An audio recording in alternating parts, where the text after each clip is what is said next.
Good morning everyone, welcome to my channel best education. आज best education में मैं आपके लिए लेकर आई हूँ निबंध लेखन यानी ऐसे राइटिंग। तो ऐसे किसे कहते हैं, निबंध किसे कहते हैं, इसके बारे में आज मैं आपको समझाऊंगी और एक निबंध भी पूरा पढ़वाऊंगी। फिर मैं आगे नेक्स्ट और निबंध आपको बताऊंगी यानी ऐसे बताऊंगी। ये क्लास 4th की है हिंदी व्याकरण बुक। तो चलिए शुरू करते हैं। हिंदी ग्रामर, हिंदी व्याकरण। आज हम निबंध के बारे में पढ़ेंगे। निबंध लेखन इजी राइटिंग। अगर आपको अच्छे से समझना है तो प्लीज़ फुल वॉच कीजिए, फुल पूरा देखिए मेरी वीडियो। चलिए शुरू करते हैं।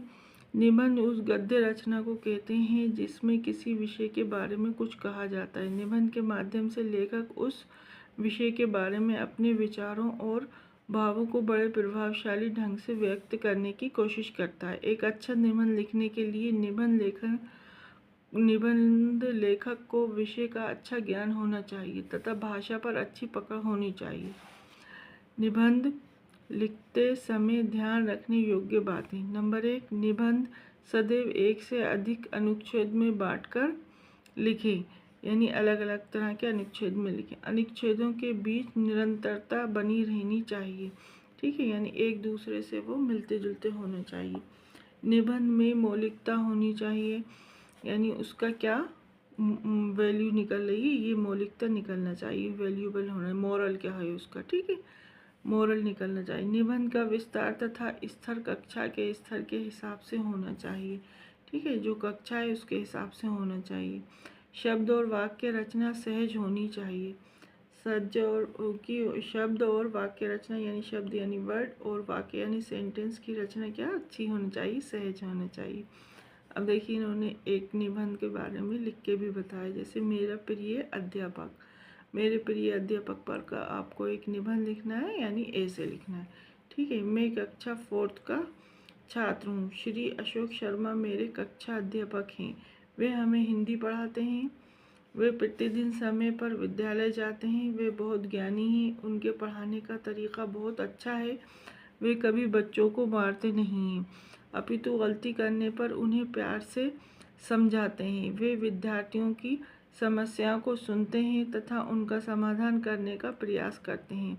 उनकी बोली बहुत मधुर है। उनका कभी किसी से झगड़ा नहीं होता। वे सदा जीवन उच्च विचार में विश्वास करते हैं। वे गरीब छात्रों की मदद करते हैं तथा कमज़ोर छात्रों को अतिरिक्त समय देकर पढ़ाते हैं। वे समय के बहुत पाबंद हैं। उनके शालीन व सज्जन व्यवहार के कारण अन्य गुरुजन व छात्र उनका बहुत सम्मान करते हैं। मुझे मेरे कक्षा अध्यापक बहुत प्रिय हैं। तो ये हमने 4th क्लास के हिसाब से लिखा है, मेरे प्रिय अध्यापक पर निबंध। तो इस प्रकार आप निबंध लिख सकते हैं। नेक्स्ट देखिए, नेक्स्ट पेज पे कौन सा है, नेक्स्ट पेज पे है गांधी जयंती, गांधी जी के बारे में, ठीक है। तो गांधी जयंती हमारा राष्ट्रीय त्यौहार है। ये 2 अक्टूबर को मनाया जाता है। ये दिन महात्मा गांधी का जन्मदिन है। उनका जन्म सन 1869 यानी 1869 में गुजरात के पोरबंदर नामक स्थान पर हुआ था। गांधी जी को प्यार से लोग बापू कहते हैं। गांधी जी ने हमारे देश को अंग्रेज़ों से आज़ाद कराने में बहुत योगदान दिया था। जब वे इंग्लैंड से वकालत पास करके भारत आए थे तो उन्होंने भारतवासियों की दुर्दशा देखी, जिसे देखकर वे बहुत दुखी हुए और उन्होंने वकालत छोड़कर भारत के स्वतंत्र आंदोलन को आगे बढ़ाया। वे सत्य और अहिंसा के पुजारी थे। उन्होंने भारत को स्वतंत्र यानी फ्री कराया। भारत को स्वतंत्र कराने के लिए भी इन्हीं 2 अस्त्रों का प्रयोग किया। अंत में अंग्रेज़ों को भारत छोड़ना पड़ा। सन 1947 में हमारा देश आज़ाद हो गया। इसके बाद गांधी जी ने भारत में सामाजिक सुधार के लिए अनेक कार्य किए। हिंदू मुस्लिम एकता के लिए उन्होंने अपना जीवन बलिदान कर दिया। सन 1948 में नाथूराम गोडसे नामक व्यक्ति ने गोली मारकर उनके जीवन की लीला समाप्त कर दी।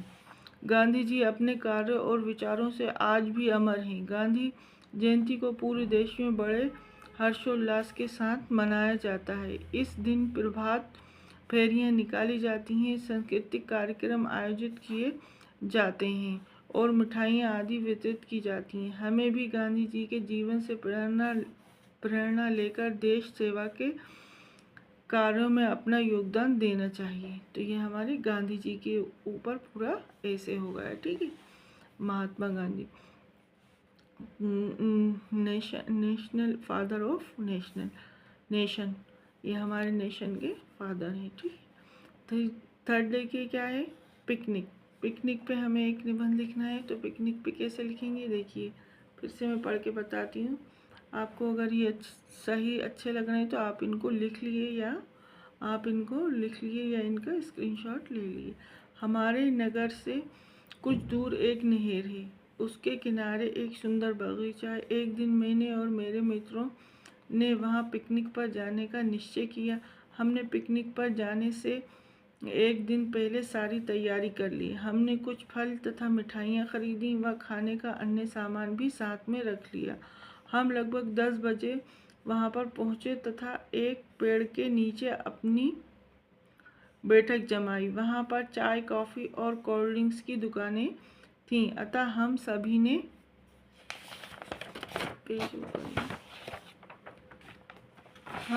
ने पहले चाय का आनंद लिया। फिर कुछ समय तक अंताक्षरी का कार्यक्रम हुआ। इसमें हम सभी को बहुत मज़ा आया।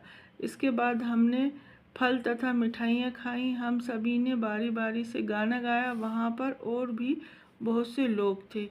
उस दिन मौसम भी बहुत अच्छा था।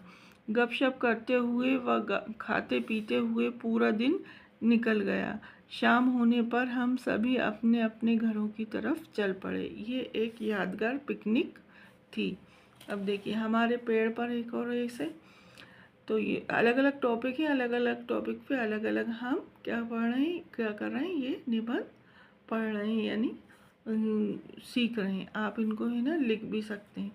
अब देखिए हमारे पेड़ पे अगर लिखने को जाए, टॉपिक दे दें मैम हमारे पेड़ पे लिखिए, तो हम कैसे लिखेंगे निबंध, ये भी देखिए। पेड़ हमारे लिए बहुत उपयोगी हैं, हम यानी यूज़फुल। अपने आसपास जितनी भी वस्तुएं दिखाई देती हैं उनमें से अधिकांश पेड़ पौधों से प्राप्त होते हैं। पेड़ विभिन्न प्रकार के होते हैं। कुछ पेड़ बहुत बड़े होते हैं जो कई वर्ष तक जीवित रहते हैं, जैसे नीम, आम, पीपल, बरगद आदि, तथा कुछ मध्यम आकार के जैसे गुलाब, तुलसी आदि, व कुछ बहुत छोटे होते हैं जैसे पालक, पुदीना आदि। पेड़ों से हमें खाने के लिए अन्न, सब्जियां, फल, मेवे आदि प्राप्त होते हैं। इनकी लकड़ियों से सुंदर तथा उपयोगी फर्नीचर बनाया जाता है तथा ये ईंधन के रूप में भी काम आती है। इसके अलावा पेड़ों से गोंद, रबर, दवाइयाँ आदि भी प्राप्त होती हैं। कपास के पौधों से वस्त्र बनाए जाते हैं। पौधे जब भोजन बनाते हैं तो ऑक्सीजन गैस छोड़ते हैं, जिससे हम सांस द्वारा अंदर लेते हैं। अब पेड़ वर्षा होने में भी सहायता करते हैं और वातावरण को शुद्ध करते हैं। इस प्रकार पेड़ हमारे जीवन का आधार हैं।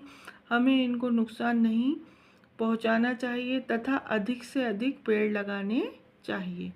अब ये हमारा पेड़ का भी, हमारे पेड़ इस पर भी निबंध ये हमारा पूरा हो गया। अब हम निबंध लिखेंगे काय पे, अनुशासन पे। ऐसे ही मैम अलग अलग टॉपिक दे देती हैं, तो हमें अलग अलग टॉपिक पे किसी पे भी जिस पे भी आ जाए तो इस प्रकार हम उनका निबंध ऐसे लिख सकते हैं, ठीक है। अब देखिए अनुशासन पे क्या, अनुशासन यानी डिसिप्लिन। अनुशासन शब्द दो शब्दों के योग से बना है, अनु प्लस शासन। अनुशासन का अर्थ है आदेश या नियमों का पालन करना। वैसे तो सभी क्षेत्रों में अनुशासन का बहुत महत्व है, किंतु विद्यार्थियों के लिए ये नितांत आवश्यक है, क्योंकि विद्यार्थी भावी जीवन की आधारशिला है। इस समय जिन आदतों का विकास हो जाता है वे जीवन पर्यंत साथ नहीं छोड़ती। आज विद्यार्थी विभिन्न कारणों से अनुशासनहीन तथा